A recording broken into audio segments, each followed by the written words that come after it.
The spring breeze carried the sweet scent of cherry blossoms through the small town church as 8-year-old Amy stood in her pale blue dress, watching her father exchange wedding vows with her soon-to-be stepmother. The sunlight streaming through the stained glass windows painted colorful patterns on the wooden floor, but Amy couldn't focus on their beauty. Instead, her eyes were fixed on the woman who would now be part of their daily lives. Her father, Tom, couldn't stop smiling. He looked younger somehow, his face bright with joy as he held hands with Rita at the altar. Amy understood why. The past 2 years had been incredibly hard on both of them after losing Mom to cancer. The house had felt empty, and dinners were often quiet affairs filled with the sound of forks scraping plates and the lingering absence of her mother's warm laughter. Amy remembered how her father had first mentioned Rita, a chance meeting at the local coffee shop where she worked as a manager. Their first dinner together had been awkward, with Amy pushing her food around the plate while Rita tried to make conversation. "I love your butterfly hair clip," Rita had said, her voice sweet as honey. "Purple is my favorite color too." But even then, something about Rita's smile hadn't quite reached her eyes. During the following months, Rita became a regular presence in their lives. She brought cookies to their house, helped Amy with her homework once or twice, and always made sure to compliment Tom's cooking, even when he burned the lasagna. To everyone else, she seemed perfect, the ideal woman to help heal their broken family. Standing at the wedding now, Amy clutched her small bouquet of daisies, her favorite flowers that her real mom used to grow in their backyard. She watched as Rita posed for photos, her white dress sparkling in the sunlight. The guests couldn't stop commenting on what a beautiful bride she was, how lucky Tom was to find love again, and how wonderful it would be for Amy to have a mother figure back in her life. But Amy noticed things that others didn't, like how Rita's voice changed when she spoke to her father versus when they were alone, or how her stepmother-to-be would sometimes grip Amy's shoulder a little too tightly when leading her away from conversations with wedding guests. There was something in those moments that made Amy's stomach feel funny, like when you miss a step going downstairs in the dark. During the reception, Amy sat at the main table, picking at her slice of wedding cake. The vanilla frosting was too sweet, and she missed how her mom used to make chocolate cake with just the right amount of sugar. Across the room, Rita laughed loudly at something Tom's best friend had said, her hand resting possessively on Tom's arm. When she caught Amy watching, Rita's eyes narrowed for just a second before her face transformed back into the picture-perfect smile she'd worn all day. As the evening went on, Amy found herself hiding behind the curtains in the reception hall, watching the adults twirl around the dance floor. Her Aunt Jenny found her there and pulled her into a warm hug. "Your mom would be so proud of how brave you've been today," Jenny whispered, stroking Amy's hair. "I know change is scary, sweetie, but sometimes good things can come from new beginnings." Amy wanted to believe her aunt's words. She really did. But as she watched Rita lead her father in another dance, something deep inside her chest tightened. The way Rita looked at her father was different from how she looked at Amy. When Rita gazed at Tom, her eyes sparkled with warmth and affection. But when those same eyes landed on Amy, they turned cold and calculating, like a cat watching a mouse. As the wedding drew to a close and guests began leaving, Rita knelt down to Amy's level, smoothing the girl's dress with perfectly manicured hands. "We're going to be one big happy family now," she said, her voice honey-sweet again. But Amy couldn't help noticing how Rita's fingers dug slightly into the fabric of her dress, how her lipstick smile seemed more like a warning than a promise. In that moment, as the last rays of sunlight faded through the windows, Amy realized that life, as she knew it, was about to change in ways she couldn't yet imagine. The changes in Amy's life began so slowly that at first, they were barely noticeable, like clouds gradually darkening before a storm. Just 3 weeks after the wedding, Rita started implementing what she called household improvements whenever Tom left for his construction job early in the morning. "A clean home is a happy home," Rita would say, her voice taking on that syrupy sweet tone that made Amy's skin prickle. It started with simple things. Rita asking Amy to make her bed before school, then adding cleaning her room to the list. But soon, the tasks began piling up like autumn leaves in their backyard. One morning, while Tom hurriedly drank his coffee before work, Rita presented him with a beautiful packed lunch. "Look what Amy helped me make for you, darling," she cooed, even though Amy hadn't touched the sandwich or even been allowed in the kitchen while Rita prepared it. Tom beamed at both of them, completely unaware of the lie, and kissed Rita goodbye. As soon as his truck pulled out of the driveway, Rita's smile vanished like morning mist. "Time to earn your keep," Rita declared, handing Amy a mop that was almost taller than she was. "I want these floors spotless before you leave for school." When Amy mentioned that she still needed to finish her homework from the night before, Rita's eyes turned sharp as pins. "Well, maybe you should have thought about that instead of watching TV last night." Amy hadn't watched any TV. She'd been organizing Rita's shoe closet until bedtime. The weekends became the hardest to bear. While other kids in the neighborhood rode their bikes or played at the park, Amy found herself trapped in an endless cycle of chores. She scrubbed bathrooms until her small hands turned red, folded endless piles of laundry, and dusted every surface Rita pointed to with her perfectly manicured finger. "But I finished cleaning everything yesterday," Amy would sometimes protest, her voice getting smaller each time. "Oh, sweetie," Rita would reply, her laugh like ice crackling. "Nothing stays clean forever. Besides, this is what family members do for each other. You wouldn't want to disappoint your father, would you? He's so happy now that we're all together." The worst part was how Rita transformed whenever Tom was around. She'd suddenly become the perfect stepmother, helping Amy with her backpack or stroking her hair. "You're such a good girl," she'd say in front of Tom, while secretly pinching Amy's arm if she didn't play along with the act. One Sunday afternoon, Amy's best friend Lily rang the doorbell, asking if Amy could come out to play. Rita answered with her practiced smile. "I'm so sorry, sweetie, but Amy's been falling behind in school lately. She needs to focus on her studies today." The door clicked shut on Lily's disappointed face, while Amy sat at the kitchen table, not studying at all but instead polishing Rita's collection of silver spoons until they gleamed. The exhaustion started showing in small ways. Amy's teacher noticed she would doze off during morning lessons. Her once neat handwriting became messy because her hands were always tired from scrubbing.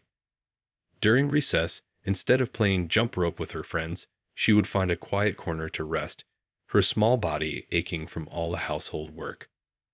At dinner time, Rita would serve beautiful meals that she claimed they had cooked together. "Amy's becoming such a wonderful little helper in the kitchen," she would tell Tom, who would smile proudly at his daughter. In reality, Amy had spent the afternoon cleaning windows while Rita cooked, occasionally calling out orders for Amy to fetch things from the pantry or wipe up spills. The light in Amy's eyes, once bright as morning sunshine, began to dim like a candle running out of wax. She learned to move quietly through the house, trying to become invisible whenever Rita was around. Her colorful drawings that used to cover the fridge were replaced by Rita's household rules list, which grew longer every week. Each night, as Amy crawled into bed, her muscles sore and her spirit heavy, she would look at the photo of her real mom on her nightstand. "I miss you," she'd whisper into her pillow, hoping that somehow, somewhere, someone would notice what was happening behind the perfect family facade Rita had created. Life in the Thompson household had become like a carefully directed play, with Rita as the mastermind behind every scene. On weekends, when Tom was home, she orchestrated picture-perfect family moments that could have fooled anyone looking in from the outside. The sound of laughter would fill their backyard as Rita served homemade lemonade, acting every bit the doting stepmother while Tom watched with a content smile. "Look at how nicely Amy sets the table for our Sunday brunch," Rita would gush, her arm draped around Amy's shoulders. What Tom didn't see was how Rita had made the little girl reset the table 3 times that morning, criticizing everything from the angle of the forks to the spacing between plates. "We're teaching her such valuable life skills," Rita would add, squeezing Amy's shoulder just a little too hard when the child's smile didn't seem convincing enough.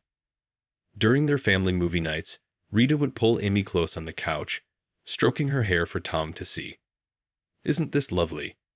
she would say, her voice dripping with sweetness. Just what a family should be.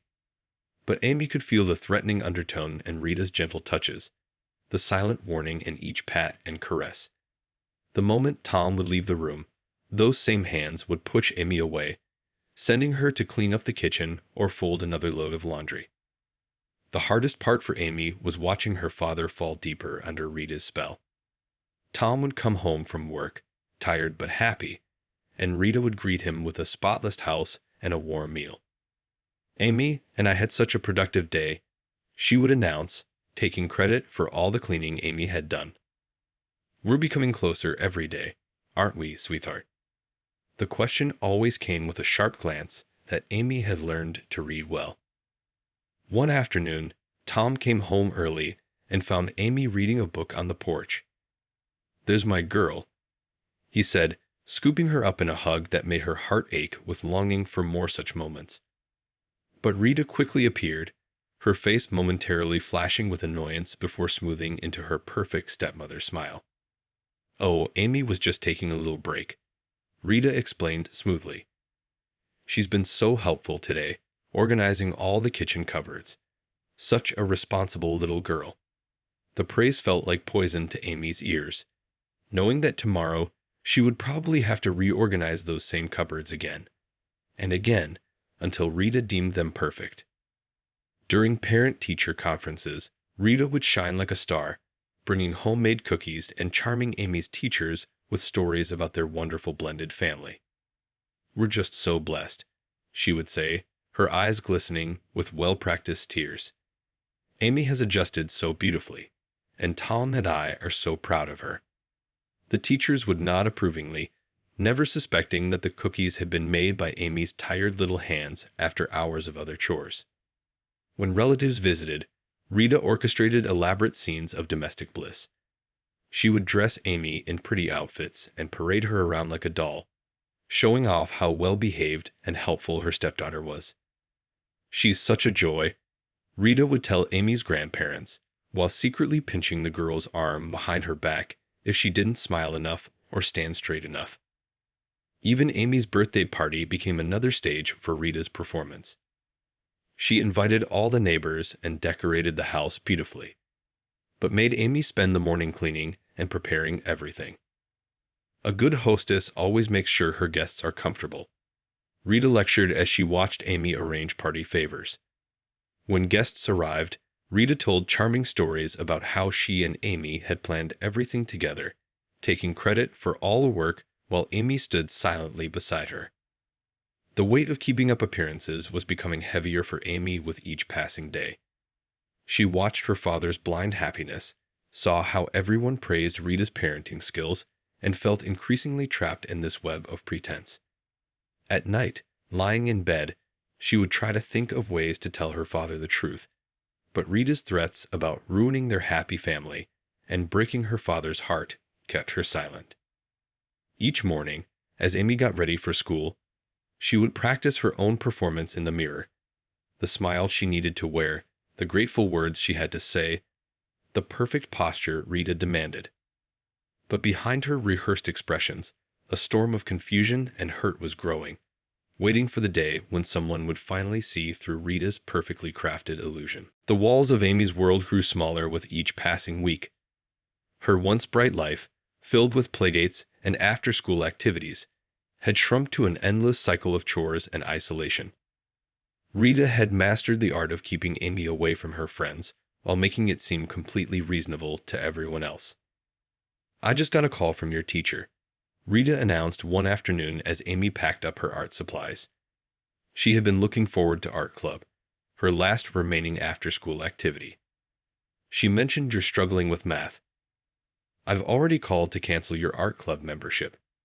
You need to focus on your studies." Amy's heart sank. She hadn't failed any math tests, but she knew better than to argue. The truth was, Amy's grades were slipping, but not because she wasn't trying. How could she focus on multiplication tables when her eyes kept closing from exhaustion? Most mornings, she had to clean the kitchen before school. Many nights, she stayed up late finishing the endless list of chores Rita assigned. Her homework was often rushed, completed in stolen moments between dusting and vacuuming. During lunch breaks at school, Amy's best friend Lily would still try to include her in games and conversations. "Want to come over this weekend? My mom's making pizza, and we're going to watch movies." But Amy had learned to shake her head before Lily could even finish asking. "Rita says I need to help around the house," she would mumble, staring at her untouched sandwich. The other kids started whispering. "Amy never plays anymore," they'd say. "She's always tired." Some stopped asking her to join their games. Others made up stories about why she'd changed so much. Amy heard them talking, but couldn't find the words to explain. How could she tell them that while they were riding bikes after school, she was scrubbing toilets and organizing Rita's endless closets? Rita's manipulation extended beyond just keeping Amy busy. She began controlling every aspect of the little girl's life, always with a perfectly reasonable explanation for Tom. "I had to take down Amy's drawings from her room," she told him one evening. "All those papers were collecting dust. It's not healthy." In reality, she had torn them up while Amy watched, calling them childish clutter. Even Amy's precious photo album of her real mom began to disappear, one picture at a time. "We need to help her move forward," Rita explained sweetly to Tom when he noticed. "Living in the past isn't good for a child." Each missing photo felt like losing her mom all over again, but Amy learned to cry silently into her pillow at night, where Rita couldn't hear her. One particularly harsh Tuesday, Amy's teacher, Mrs. Parker, asked her to stay after class. "I noticed you fell asleep again during story time," she said gently. "And your homework? It's not like your usual work." Amy's eyes welled up with tears, but Rita's warnings rang in her head. "If you tell anyone about our private family matters, your father will be so disappointed in you." "I'm just tired," Amy whispered, clutching her backpack. "I go to bed early, I promise." The lie felt heavy on her tongue, but the truth felt even heavier in her heart. That evening, as Rita drove Amy home from school, her stepmom's voice was colder than winter. "Mrs. Parker called me about your behavior in class," she said, her knuckles white on the steering wheel. "Sleeping during lessons, making her worry? Do you want people to think I'm not taking good care of you?" The rest of the week brought even more chores as punishment. Amy's beloved stuffed rabbit, the last birthday gift from her mom, mysteriously disappeared. "You're too old for toys," Rita declared when Amy tearfully asked about it. "Focus on being more responsible instead." Weekend plans with her cousin Beth were canceled because Amy needs to learn time management. Piano lessons were stopped because the noise gives Rita headaches. Even Tom's attempts to spend time with his daughter were skillfully deflected. "Oh, let her finish her chores first," Rita would say. "You don't want to teach her that fun comes before responsibility." Bit by bit, Amy's connections to the outside world were being cut, like a puppet's strings being snipped one by one. Her once cheerful spirit was fading, replaced by a quiet, exhausted shell of her former self. In class photos from that year, her smile looked different, forced, tired, and touched with a sadness that no child should have to carry. The school's winter concert was something every student looked forward to, and despite everything, Amy had managed to keep her place in the choir. She had practiced whenever she could, quietly humming while folding laundry, singing softly while mopping floors. Rita had only allowed it because it made their family look good in front of other parents. That December evening, the school auditorium buzzed with excitement. Parents filled the seats, cameras ready, while backstage, children adjusted their festive outfits. Amy stood with her choir group, her tiny hands trembling slightly. She hadn't slept much the night before. Rita had made her clean all the windows twice because of fingerprint smudges. Mrs. Parker, who had been watching Amy more closely lately, noticed how the little girl swayed slightly while standing in line. "Are you feeling okay, sweetie?" she asked, placing a gentle hand on Amy's shoulder. "You look a bit pale." Amy nodded quickly, though the room had started spinning like a slow carousel. The lights dimmed, and the concert began. Amy's group was scheduled to perform Winter Wonderland, a cheerful song they'd practiced for weeks. As they took their places on stage, Amy could see her father in the audience, smiling proudly. Rita sat beside him, her perfect stage mom smile firmly in place. The music started, and Amy tried to focus. Her voice joined the others, but the bright lights felt too harsh, the room too warm. The sheet music in front of her began to blur, the notes dancing across the page. She tried to blink away the dizziness, to keep singing, to stay standing straight as Rita had drilled into her. Then, halfway through the second verse, everything went dark. The next thing Amy knew, she was lying on the cold floor of the stage, looking up at worried faces. Mrs. Parker was kneeling beside her, while other teachers quickly ushered the rest of the choir off stage. In the audience, she could hear gasps and murmurs, her father's voice calling her name. "Someone call an ambulance," Mrs. Parker was saying, her voice firm but gentle. As she held Amy's hand, she noticed something that made her pause. The little girl's palms were rough with calluses, her fingers red and chapped. These weren't the hands of an 8-year-old who spent her days playing and studying. These were the hands of someone who had been doing hard physical work. The school nurse arrived quickly, checking Amy's temperature and blood pressure. "When did you last eat?" she asked. Amy tried to remember. There had been so many chores that morning, she'd barely touched her breakfast, and Rita had said she was too behind on her tasks to take a lunch break. Rita pushed through the small crowd that had gathered, her face a mask of concern. "Oh, my poor dear," she cooed, trying to take Amy's hand, but Mrs. Parker didn't move aside. Instead, the teacher's eyes narrowed slightly as she watched Rita's performance. "Amy," Mrs. Parker said softly, still holding the girl's hand, "can you tell me about your typical day at home? What do you do after school?" Before Amy could answer, Rita jumped in. "Oh, she just does her homework and plays, like any normal child. She must be coming down with something." But her voice had an edge to it now, a nervousness that hadn't been there before. The exhaustion, the hunger, and months of pent-up fear finally became too much. Tears began rolling down Amy's cheeks as she looked at her teacher, the words spilling out like a dam breaking. "I'm so tired," she whispered. "There's always more cleaning to do, and if I don't do it right, Rita says I'll ruin everything." The auditorium went silent. Tom, who had finally made his way to the stage, stood frozen, his face a mixture of confusion and dawning horror. Rita's perfect mask cracked for just a moment, showing the anger beneath, before she quickly composed herself again. But it was too late. Mrs. Parker had seen enough. The calloused hands, the exhaustion, the fear in Amy's eyes when Rita approached. As the paramedics arrived to check on Amy, the teacher shared a meaningful look with the school principal. This wasn't just a case of a child fainting from excitement or nerves.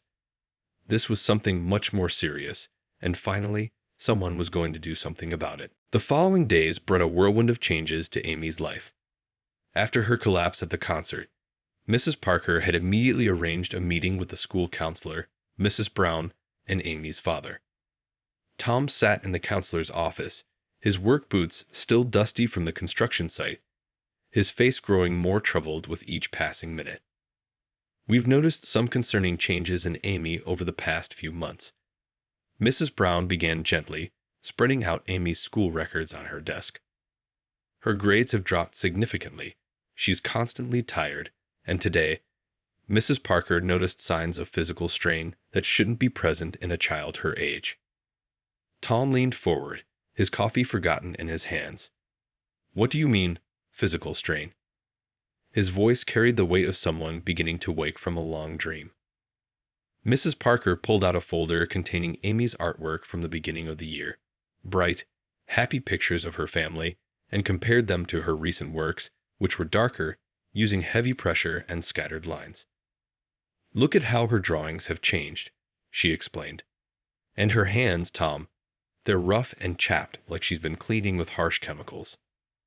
"But Rita told me Amy just helps with normal chores," Tom protested weakly, though doubt had begun creeping into his voice. "She said they spend time cooking together, keeping the house tidy." "Mr. Thompson," Mrs. Brown interrupted softly, "when was the last time you actually saw Amy doing these chores? Or spent an afternoon with her without Rita present?" The question hung in the air like heavy smoke. Tom's face paled as memories began filtering through his mind. All the times Rita had sent Amy to finish her chores when he tried to spend time with her. The way his daughter's smile had slowly faded over the months. How she seemed to disappear into the background whenever Rita was around. "We've also noticed that Amy has become increasingly isolated," Mrs. Parker added. "She's withdrawn from all her after-school activities, lost touch with most of her friends. When we ask her why, she always mentions having chores or responsibilities at home." Tom's hands began to shake slightly as he remembered more details. The missing photos of Amy's mother, the toys that had mysteriously disappeared, the way his daughter's eyes would dart to Rita before answering any question. How had he not seen it before? Mrs. Brown pulled out one final document, notes from her conversation with Amy earlier that day. "Your daughter was afraid to talk at first," she said gently. "She was worried about ruining the family. But when she finally opened up, she described a daily routine that no child should have to endure." As Mrs. Brown read from her notes, detailing the endless cleaning, the missed meals, the constant criticism, and the threats, Tom's face crumpled. Tears began rolling down his cheeks as he realized how blind he'd been to his daughter's suffering. I had no idea," he whispered, his voice breaking. "I thought Rita was helping her adjust to our new family. I thought—" He couldn't finish the sentence. "It's not uncommon for parents to miss the signs," Mrs. Brown assured him. "Emotional abuse can be very subtle, especially when the abuser is skilled at maintaining appearances. Rita seems to have been very careful about keeping up a perfect image when you were around." Mrs. Parker reached over and patted Tom's hand. "What matters now is what you do with this information. Amy needs you to see the truth and protect her." Tom straightened in his chair, wiping his eyes with the back of his hand. "What do I do?" he asked, his voice stronger now, filled with determination. "How do I fix this?" The counselor outlined some immediate steps, documenting everything, setting clear boundaries with Rita, getting Amy into counseling. But most importantly, she emphasized, Amy needed to know her father believed her and would stand up for her. As Tom left the meeting, his mind was racing with all the signs he'd missed, all the times he'd failed to protect his little girl. The weight of his guilt was heavy, but his resolve was stronger. He headed home early, knowing that today would be different. Today, he would finally see through Rita's perfect facade and face the truth about what had been happening in his own home. That afternoon, Tom pulled into his driveway earlier than usual, his truck's tires crunching on the gravel. His heart was pounding, and his hands felt clammy on the steering wheel. Instead of announcing his arrival, he quietly unlocked the front door and stepped inside. The sound of Rita's sharp voice cut through the quiet house. "You missed a spot. Again. Honestly, how many times do I have to tell you to do things properly?" Tom followed the voice to the kitchen. His work boots silent on the floor, he now realized his 8-year-old daughter had probably scrubbed. What he saw made his blood run cold. Amy was on her hands and knees, scrubbing the kitchen floor with a small brush. Her face was red from exertion, and her school uniform was still on, though now wet and dirty. Rita stood over her, arms crossed, pointing at various spots on the floor with her perfectly manicured finger. "The grout between the tiles needs to be white, not gray. You'll have to start over." Rita's voice had a tone Tom had never heard before. Cold, demanding, nothing like the warm, loving stepmother she pretended to be when he was around. "But I've already cleaned it 3 times, Amy whispered, her voice trembling. My hands hurt. Well, maybe if you did it right the first time. Rita stopped mid-sentence, finally noticing Tom standing in the doorway. Her face transformed instantly, like a mask sliding into place. Oh, honey, you're home early. Amy and I were just. Stop. Tom's voice was quiet but firm. Just stop. Rita tried to maintain her sweet smile, though something flickered in her eyes. Stop what, darling? I'm just teaching Amy about proper cleaning techniques. It's important for children to learn. She's 8 years old. Tom's voice rose as months of hidden truth crashed over him. She should be playing with friends, doing homework, being a child, not scrubbing floors until her hands are raw. Amy sat frozen on the floor, the brush still clutched in her small, reddened hands, her eyes wide as she watched her father finally see the truth. You're overreacting, Rita said, her voice taking on a defensive edge. Every child needs to learn responsibility. Besides, Amy enjoys helping around the house, don't you, sweetie? She turned to Amy with a look that had always scared the little girl into agreeing. But this time, Tom stepped between them. Don't you dare try to manipulate her anymore. He knelt down beside his daughter, gently taking the brush from her hands. Amy, sweetheart, is what your teacher told me true. About all the cleaning, the threats, the missing photos of your mom. Tears filled Amy's eyes as she looked at her father, seeing real concern in his face for the first time in months. Slowly, she nodded. Rita's perfect mask crackled. She's lying. I've done nothing but try to help this ungrateful child. I gave up my freedom to be a mother to her, and this is how she repays me, by making up stories. They're not stories, Amy said quietly, finding her voice at last. You made me clean everything, every day. You threw away my drawings and my stuffed rabbit. You said if I told Daddy, you'd make him sad and it would be all my fault. Tom pulled his daughter into a tight hug, feeling her small body shaking with sobs. How had he missed this? How had he not seen what was happening in his own home? Rita's face transformed completely now, all pretense of sweetness vanishing. Well, look who finally decided to speak up. After everything I've done for this family. Everything you've done. Tom stood up, keeping Amy safely behind him. You've terrorized my daughter. You've forced her to be your personal maid. You've isolated her from her friends, taken away her childhood memories, made her afraid in her own home. If you'd raised her better after her mother died, I wouldn't have had to be so strict.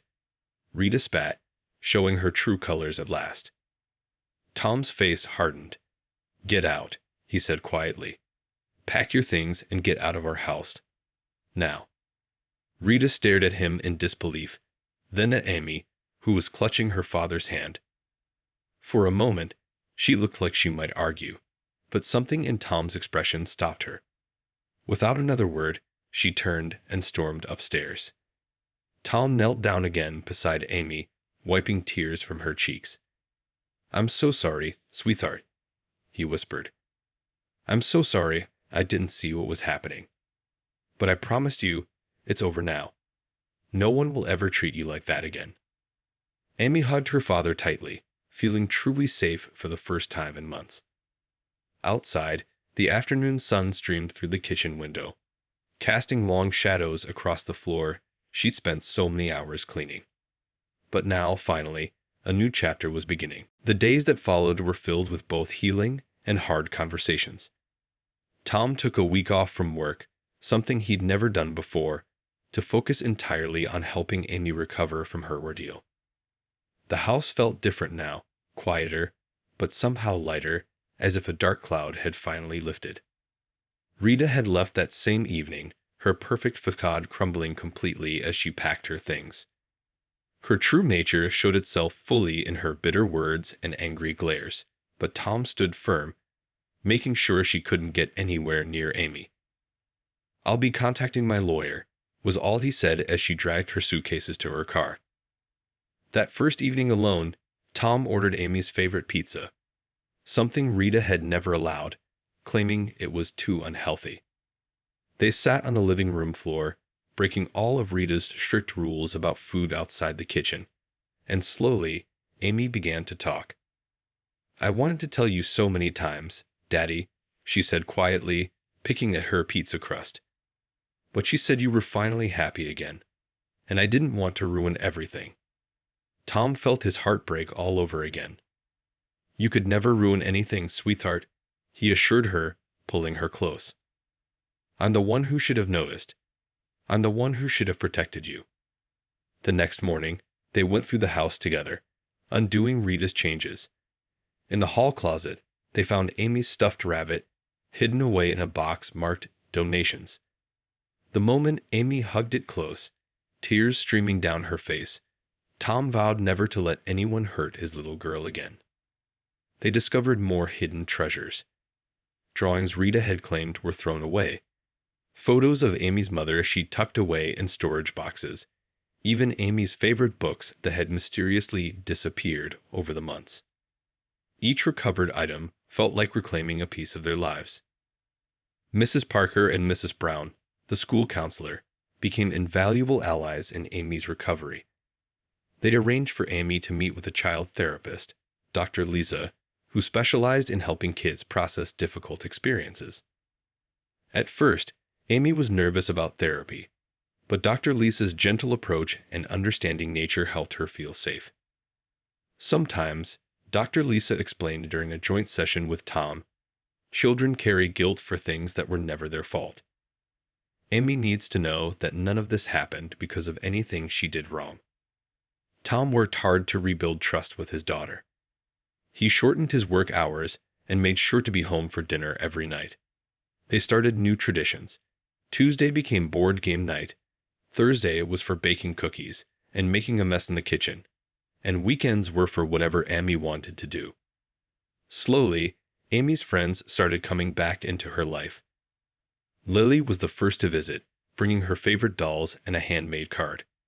The sound of children's laughter filled the house again, something Tom hadn't realized how much he'd missed. One afternoon, while helping Amy reorganize her room, this time with dinosaur posters and twinkle lights she'd chosen herself, Tom found her sitting quietly on her bed, holding a photo of her mother. "I think Mom would be really proud of you," he said, sitting beside her. "You're so brave and strong, just like she was."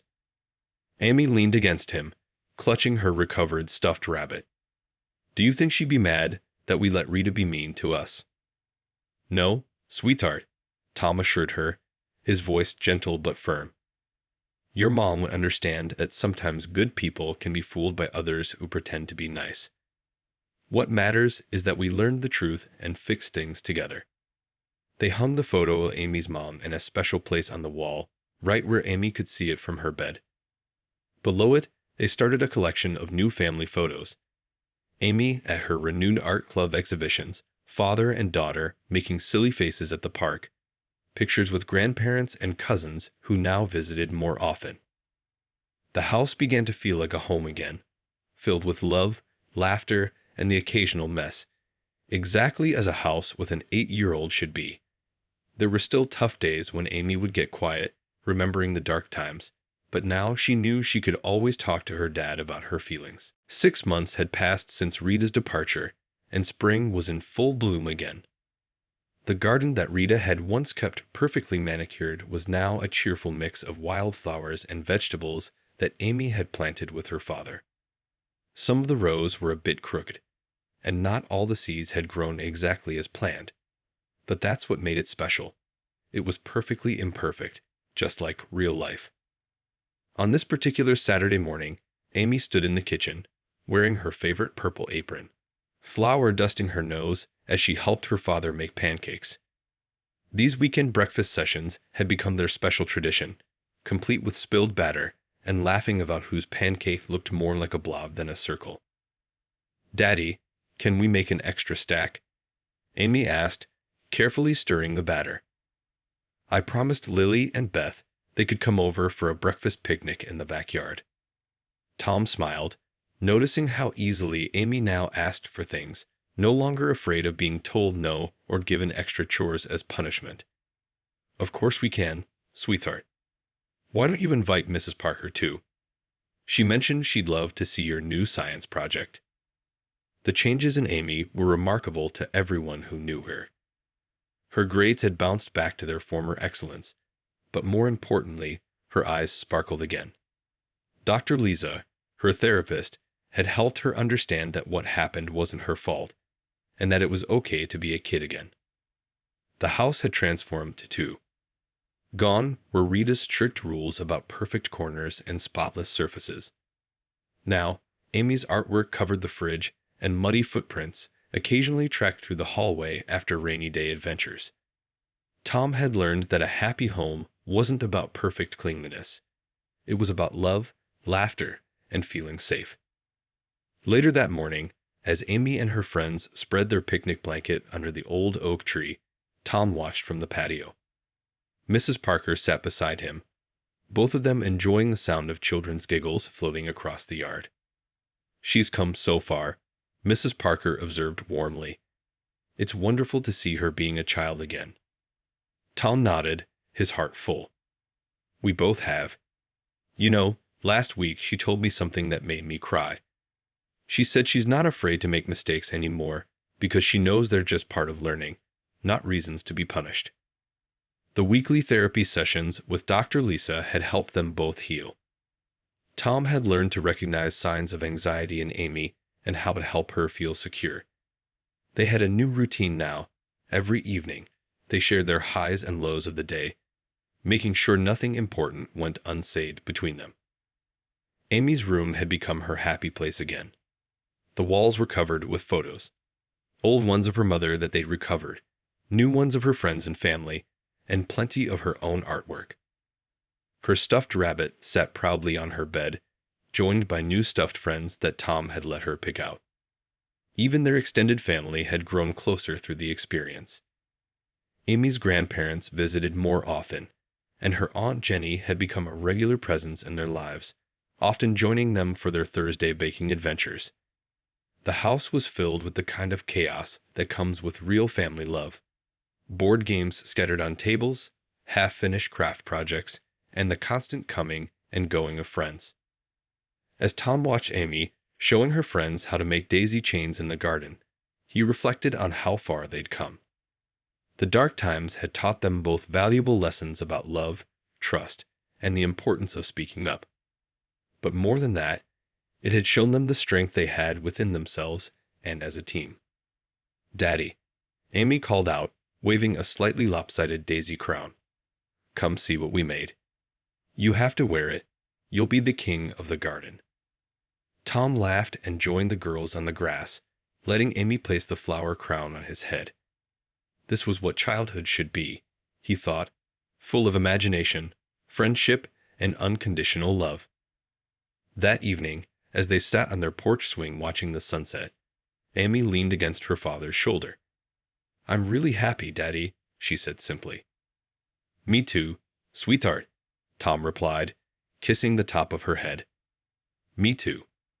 The final rays of sunlight painted the sky in beautiful colors, a perfect ending to another good day in their rebuilt life. They had learned that happy endings don't always come easily, but with love, courage, and support, healing is always possible. Their story wasn't about the darkness they'd faced, but about the light they'd found together on the other side.